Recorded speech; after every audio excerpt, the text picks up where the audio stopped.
I pulled up to Pine Hollow Shores, and my cabin was gone. Just a raw red scar, and a yellow dozer cooling in the morning air, and the HOA president handed me a fine for trespassing on land, with my grandfather's boot prints still in the dirt. The last place my wife Lauren could sit with me and watch a sunset without pain. She called it a community upgrade. I called it erasing a life, and I swallowed the part of me that wanted to shout, because the Marine in me remembers. First, to lose their temper loses the fight. I said one sentence as steady as a level. "Where is my cabin?" The foreman pointed at a clipboard like it was scripture, and the President Tessa Crowell did that patient smile people use when they think they're smarter than you. Unapproved structure. Floodplain compliance, new pavilion for everyone. Please stand behind the orange stakes. And I stared at those stakes where my tomatoes used to grow and thought, that happened. I drove to the county building under that flat fluorescent light that says, "You don't matter." The clerk swiveled his screen and read off the line that broke something in me. An amendment 6 months back expanded the HOA's access. Easement reclassified adjacent plots. You're a non-resident holder. Appeal rejected paperwork in order. And I stepped outside into noon. That felt mean, the kind of bright that makes your eyes water whether you cry or not. I walked the shoreline and found steel posts already biting the dirt. Where my porch had been fast work is how rule benders hide their tracks, and the grief rolled over me like a wave until it turned into something colder and harder on rage that explodes and burns out. But a slow fire, the kind you bank in a stove, so it works all night. Facts. I unlocked my grandfather's tin strongbox, oil and tobacco, and old paper spreaded the plats on my workbench. Traced lot lines with a magnifying glass, like I was reading our family's heartbeat found. The 1957 survey with our rectangle hugging the water. And a developer lease that let them run roads around us, but never through us usually is not ownership. You know what I mean? I sent a calm email. Scans attached overlap of 0.3 acres. Circled construction. There is trespass, no threats, no heat, just math. And what came back was a cease and desist from their lawyer. Victor Reese, plus a $1,000 fine, then a $500 cleanup bill, dated the day they bulldozed, then daily envelopes like vitamins arranged to bleed me dry. Neighbors who used to nod studied their shoes. Somebody whispered squatter, and my daughter Emily called with the voice you use on frozen ponds. Dad let it go. We can't fight a neighborhood. It's just a cabin. We still have the memories. And I held that picture of her and Lauren laughing on the swing, and almost agreed almost. I was putting the papers away when the false bottom of that strong box popped up like it had been waiting on me. One more manila envelope, crisp and modern. Schedule C of a developer sale. 2 years back and halfway down the page, a name that knocked the air out of my lungs, Harbor Crest Holdings, LLC, my old construction company dormant and dusty, but still mine. Listed as a signee of the master ground lease for the whole subdivision. Every street, every mailbox cluster, every manicured lawn, and the HOA had never updated their records, which meant they'd been in default to a landlord they didn't know existed for 18 months. Me, I didn't sleep. I felt that pre-mission calm. Instead, objective, clear route. Mapped, and next morning, I sat with a land use attorney. I trust Nora Patel, who read every page without a word, then looked up and said, Ben, you didn't bring me a complaint. You brought me a lever. We reactivated Harbor Crest with the state paid the fees, so the signature wouldn't shake, filed a quiet title, so the chain of documents stood under sunlight. And while the stamps dried, I started showing up to Pine Hollow's meetings in the trailer beside the skeleton of their pavilion. Back row thermos in hand. No speeches, just notes. And my silence made Tessa sloppy. She doubled my fines, posted a flyer with my face under trespasser, had their vest-wearing security guy puff his chest on the access road like he'd deputized himself in the mirror, and I let him do the theater while we did the work. After the quiet title recorded, Nora sent a certified letter to their registered agent. Harbor Crest is the lesser of record.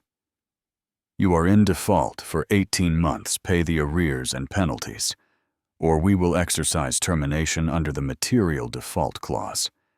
And we gave them that chance because mercy's worth offering, even if pride won't take it. Victor smirked over a conference table that probably cost more than my truck, and said the board could reclassify condemn. Pay pennies, be done with it. My advice, Mr.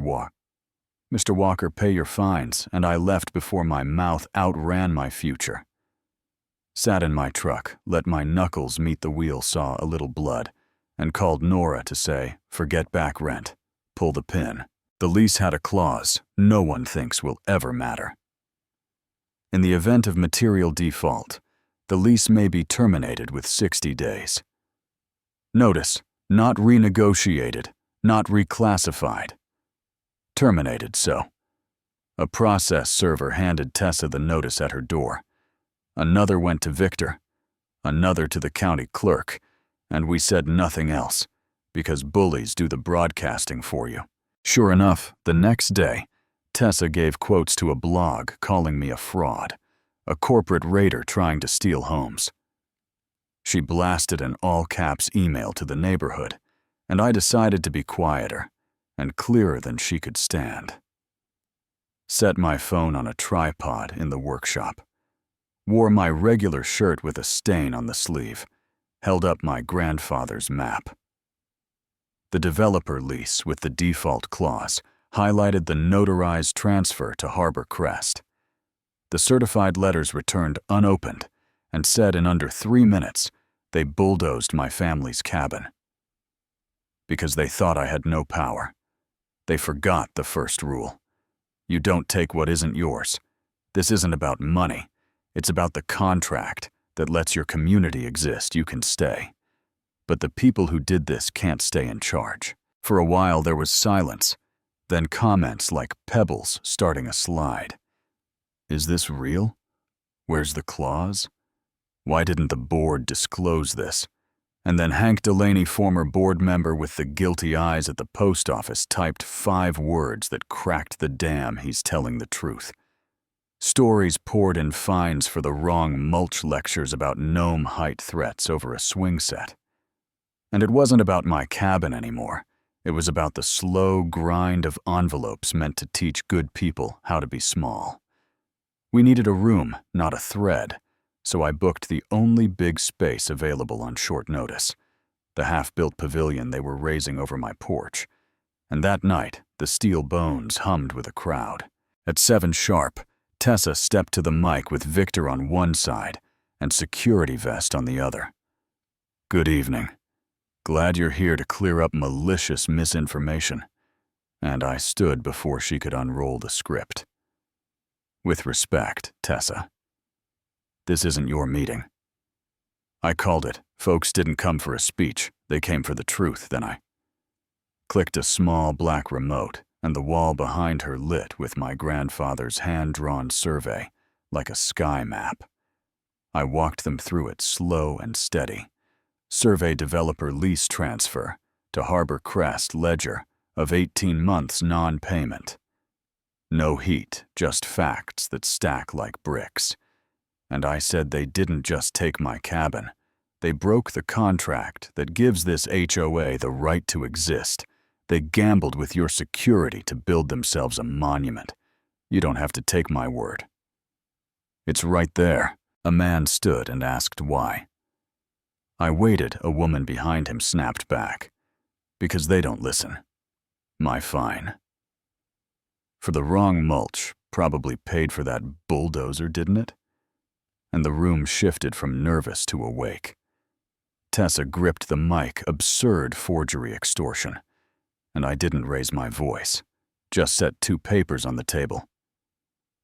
Your cease and desist to me for pointing out trespass and the lease termination notice for your rights here, and stepped back.